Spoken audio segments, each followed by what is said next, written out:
we're at that point where creaking and popping turns into breaking, and then it's a chain reaction across all sectors of the economy. And in the background, I'm really worried about private credit. I am.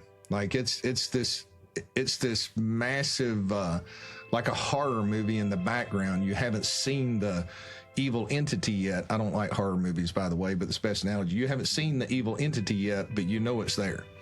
Yeah, all sorts of creaking and popping sounds coming out of all of this. And it's just one of the unfortunate dynamics, Paul, that and thank you for leaving the bubble poster up over your shoulder there, because it's one of the unfortunate things that right at the very end of a bubble, for whatever reason, they have this last gasp.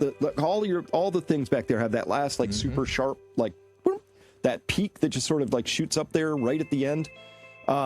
Because there's something about the bubble dynamic. It just sucks in the most people right at the end.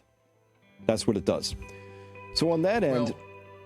I was going to say it does. And in 28 years of doing this and working with people, working with individuals and helping them deal with their emotions, that's just the way things end. Because, you know, you get the large majority of people are educated enough to understand, right? But they stand on the side that they're like, oh, this is a dangerous environment. But then they watch people that they don't respect for whatever reason, or people that they believe that they're smarter than, that are participating and making all this money. And the thought creeps into their mind, well, if they can do it, I can do it, and I'll get out before them.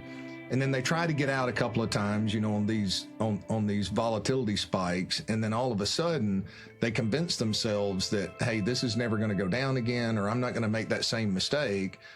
They do it one last time, and then they pile all in. And then comes on the leverage, which is what we're seeing right now. Like, I'm going to make up for lost time. And then they start picturing this future where they've got multiple second homes and vacations, and it's all sunshine and rainbows. And they don't pay any attention to the downside risk. And one thing I've learned in 28 years, fear is a much more powerful emotion. Greed is a much more powerful emotion than fear. It really is.